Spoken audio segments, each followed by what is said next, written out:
Hello, everybody. Welcome back into the Pig Trail Show. I'm Evan Camico alongside Kevin McPherson for this week's edition of the Hogs Hoop Report with Kevin McPherson. Kevin, thanks for joining us. As always, busy week for Arkansas basketball. John Calipari 2-0 this past week. We'll start at the Miami game. Really, it was a game that Arkansas did not look very good. They didn't lead until about a minute and 40 seconds left after a Boogie Flan 3. What's your biggest takeaway from that win, being able to go on the road and beat a Power 4 team? Well, a couple of things. Arkansas had not won away from home, 0-2 against better teams. When you looked at Baylor and Illinois, two teams that are ranked right now, those were quad one losses and the only quad one opportunities so far this season. So Miami was a challenge because you were away from home. And it was also your first win, not only away from home, a true road game and against a high major opponent. The problem is Miami was 0-4, then 0-5 after Arkansas found a way to, after trailing for 38 minutes and 13 seconds, taking a lead and finishing it off. And Miami has since lost against 0-6 in its last six games, and I think 3-6 on the season. So, there's some good and bad in there. I think the other thing is, even though Arkansas didn't take the lead until about a minute 47 left, Arkansas had when you look at the final 20 minutes, 44 points, plus 11 in the score column because they trailed at halftime. So plus 11 and a 3-point win in the scoring column in the second half. And they shot the ball well. They shot the ball well from three in the second half. They did a lot of good things to overcome an 8-point halftime deficit on the road.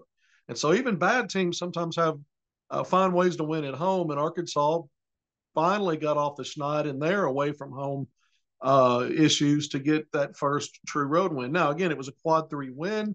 Doesn't really help your resume, your postseason resume, other than a quad three loss can really be bad, especially when you still don't have the quad one or even a quad two win for that matter. Arkansas doesn't have a quad two result either way.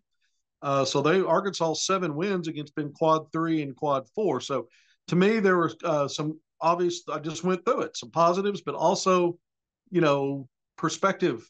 It takes context to understand how big of a win was that. In some ways, it was good for the psyche. In other ways, and especially after seeing Arkansas not great yesterday in the first half, much better in the second half. Still not a complete team. Still not a playing well in both halves kind of team. And it gets scarier as we move on. And obviously, we haven't talked about yesterday's game yet.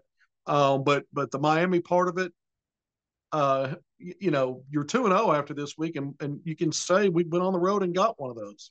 Yeah, absolutely. And, it's kind of the pendulum swing that we've seen this Arkansas team play this whole year where, yeah, they did win. But on the other side of the coin, they still have been trying to get healthy, and that wasn't a great game. Jonas Adu played 10 minutes. He was finally back to, it felt like full speed yesterday, and we'll get to that in a second. But you also lose Big Z when it comes to an ankle injury, rolled his ankle before that game, so he was really limited in that game, and you saw a kid really do damage down low against the Hogs. And really, Arkansas, to me, they've had trouble being physical down low in the paint, and as well as guarding the perimeter. But, and then we look at this next game, they were able to, again, get the win against UTSA. They only trailed it by 5 at halftime because of a DJ Wagner 3. But it's kind of the same story from Miami, and it carried over a little bit against UTSA, where this was a team that the first half was probably the worst half of basketball all season. Yeah, and it's another team that only had 3 wins coming in, 3-4, now 3-5. And Arkansas was down 8. You mentioned DJ Wagner hits the 3, the last bucket, or they're down 8. Then there was a run to start the second half. The total run, counting that 3-pointer to end the first half, was 24-6 as Arkansas took a 10-point lead. I think on the ensuing possession after a timeout with just under 16 minutes to go, Texas San Antonio got an and-one 3-point play to get it down to 7. So Arkansas, eventually Arkansas led by as many as 16, ended up winning the game by 15. Still, these aren't very good teams. I mean, Raman called both of them bad teams. And Arkansas didn't look all that great, really, in first halves against both of them. And some issues in the second half, although Arkansas 48 second half points after scoring only 27 in the first half against the Roadrunners, and they were plus 20 on the scoreboard, 48-28. So you're down 5 at halftime, you win by 15. Simple math tells you that's a plus 20 advantage in those final 20 minutes. And it was a situation where Arkansas wasn't good in forcing turnovers in that first half, not good scoring in the paint, -2 there in that first half, didn't make free throws, 4 of 8 in that first half. And the second half was a colossal turnaround. They won points off turnovers, points in the paint plus 20. I mentioned they were -2 in that department in the first half, and they made 10 of 11 at the foul line. So there's a bit of a Jekyll and Hyde, even going 2-0 this past week, comparing first halves to second half. And if you're not going to be good in both halves, I guess you'd rather be better in the second half instead of going the other direction and maybe finding a way to lose those games if you had a bad second half and only played well in the first half. You're looking for silver linings at this point. I think the biggest thing is I'm not sure we know what this team's identity is because of guys who have been out. Jonas Adu played 27 minutes yesterday. That is by far a season high. The previous game was a season high. Against Miami, it was 12 minutes. You put them together 39 minutes, and he scored 15 points and had double-figure rebounds. I mean, kind of almost a complete game when you look at it from a minute standpoint. Not that he's going to play 39 minutes every night, but the point is we're just starting to see him. But now we've got Big Z tailing off 13 minutes at Miami and didn't even play yesterday. So we still don't know what this Arkansas front line can do in concert. I thought Trevor Brazile made some big plays in each game, but we've not even seen a version of Trevor Brazile as up and down as he was and missed a lot in the previous 2 years at Arkansas. The double-double version of him, we haven't even seen anything close to that yet. So a lot of question marks on the front line. The other thing is, I think in the backcourt, Arkansas's trio of starters, DJ Wagner, Boogie Fland, and Nelly Davis, had their best game against Miami. And Arkansas probably needed that to win that game by 3. But because not only did they all score in double figures, they were all efficient shooting the ball. But when you looked at them, turnover and mistake and those unforced turnovers Arkansas still struggles with, they only combined for 4 turnovers at Miami. Fast forward to Texas San Antonio, Boogie Fland had an off night, 6 points, off night shooting, good in the assist department. Big rebounding game for him with 6, led the team with 7 assists, but 3 of 11 from the field. DJ Wagner, 7 points, didn't take a lot of shots, 3 of 7, 1 of 3 from 3. Nelly Davis continues to shoot the ball well. His percentages are going up, and he did reach double figures. Only 2 players in double figures, 13 points for him, 3 of 5 from 3. So his three-point shooting is now approaching 38.5% on the season, 55% in the last 4 games. But that group collectively had 11 turnovers. They accounted for most 11 of Arkansas's 15 turnovers. And these are the guys you're counting on as your leaders in the backcourt to take care of the basketball. So we never see consistency in any position group. We haven't seen the front line really. If you want to say Miami was the one game where everybody was together, again, you had guys with spot minutes still on that front line. I think another silver lining going into this Michigan game, because I know we're about to talk about that, is Adu Thero, the team's leading scorer, leading rebounder, leader in steals. Didn't make free throws in Illinois in a game where he did score 20 plus, but missed 9 free throws in a game. Arkansas lost by 13 points.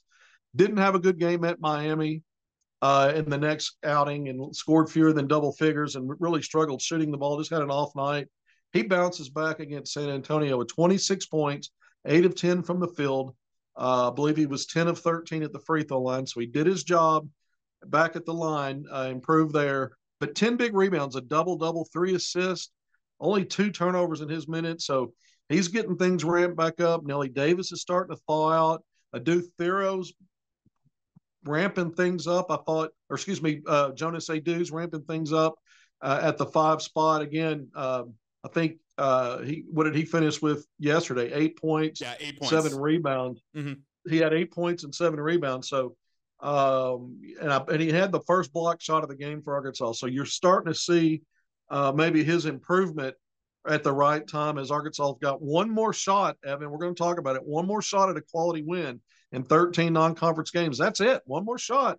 And then you're in the SEC play with potentially 1 quad 1 win or 0-3 in quad 1 games and nothing quality. I mean, everything else is going to be quad 3 and quad 4. I don't think there's still even a quad 2 chance outside of what Michigan brings as a quad 1. Yeah, and it feels like, Kevin, kind of on all of your points right there, because I love the silver linings you brought up with Thero in the backcourt and the front court, but really it feels like Coach Cal is almost giving the same answers every single game after the games. It is that, they haven't scrimmaged yet and they haven't been at full potential. So everything that you've just described, it feels like we keep hearing the same thing over and over again, but you're sitting back and I'm sitting back thinking, well, yeah, you haven't, been that team you wanted to be and been able to scrimmage, but you have to find ways to at least get a win with what you have.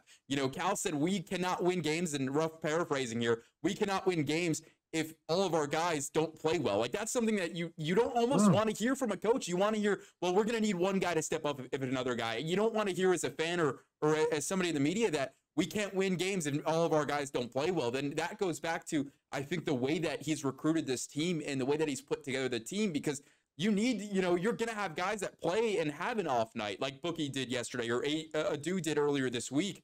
And you got to figure out ways to compensate for that and be able to pick up some of these big wins, because coming up this weekend, really this weekend, I say this weekend because it is the weekend, but coming up on Tuesday with Michigan right now could have one of the most dangerous front courts in the entire Big Ten with Danny Wolf and Vlad Golden.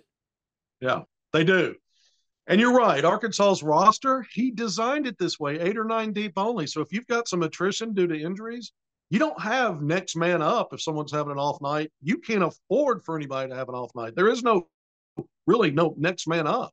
They're not designed that way. And here comes the next dangerous opponent. You mentioned that front line. And you hope Big Z's available. That's Arkansas's best 3-point shooter by percentage. He takes a good volume. He'll block some shots. He's a good passer. He presents more problems for teams to try to match up and deal with him offensively than he does. How do you deal with him defensively? He's still a work in progress defensively.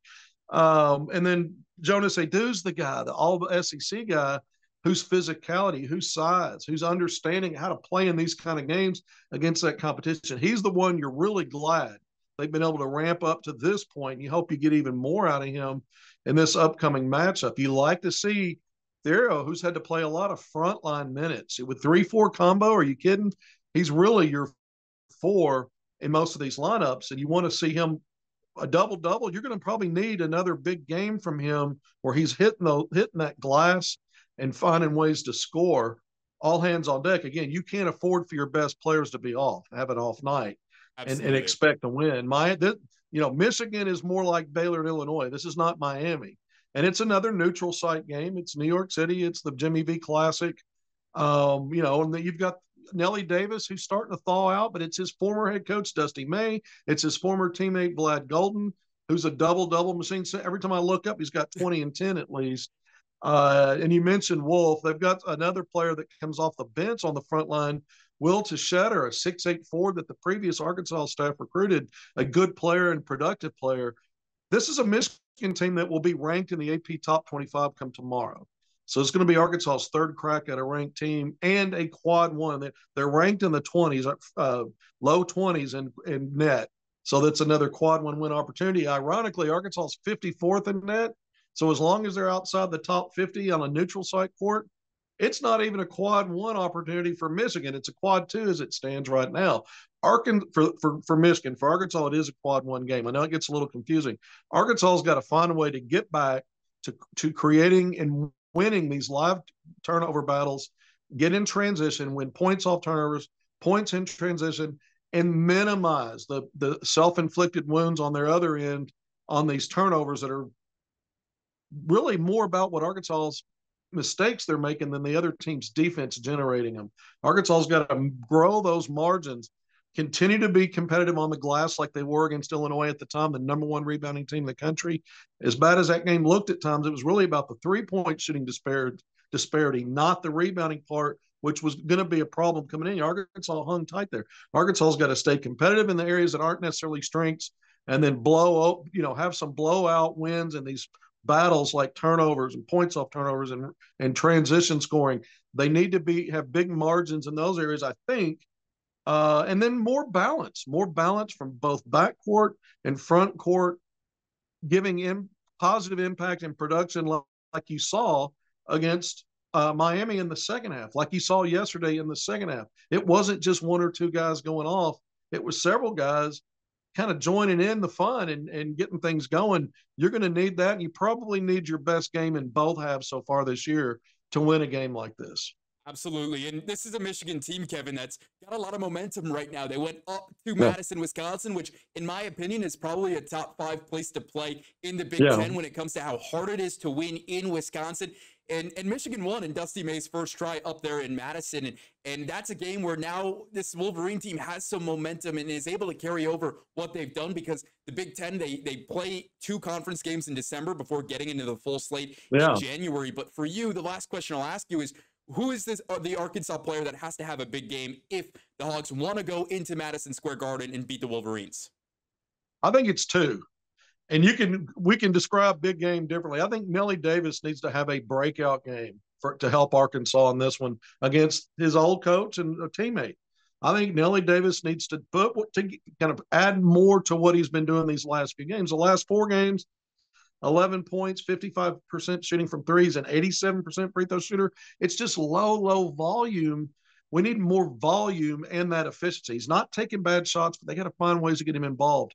And I think it's your preseason all SEC big man. I think whether it's 12 to 15 points, 8, 9 rebounds, you're not going to stop Vlad Golden. You're not going to stop Wolf, but you might be able to sort of neutralize those guys for stretches and throw in some of your own. Now, he's not going to be able to do it on his own. You hope Big Z's back. You hope Trevor Brazile continues to make a few plays like we've seen recently. I don't know how much more we'll see from Brazile, but I think it's those 2. Obviously, Boogie Flynn and Adu Thero have been the most consistent Hogs. They've had their ups and downs too. I think you need them playing solid, but I'd say the 2 that Arkansas really needs to step up right now are Nelly Davis and Jonas Adu. These were preseason all SEC picks. Nelly Davis on some National Player of the Year watch list. You haven't had Adu. You're just now starting to scratch the surface, maybe what he'll bring. And with Davis, you've had him. Remember, he was out 3 weeks with that wrist injury. It wasn't just the injury, but being away from practice and not getting acclimated to maybe how things work. He's looked lost at times. Again, he's starting to thaw out. He's starting to look like it fits better. They need big games for those guys. They can't wait. Now, if it doesn't happen and Arkansas loses again, the season's not over. This isn't college football where 3 losses and you're probably done. They'll still have plenty of quad win opportunities, but Arkansas, I think, really needs one in non-conference play in these first 13 games. And I think it helps set them up with more confidence and some momentum as you start to finish out this December non-conference slate and get into your SEC schedule. Absolutely, Kevin. Arkansas and Michigan, that game tips off Tuesday night at 7 p.m. Central Time at Madison Square Garden. Should be a very fun one. That is going to do it for your Hogs Hoop Report. More Pig Trail Show coming up after the break.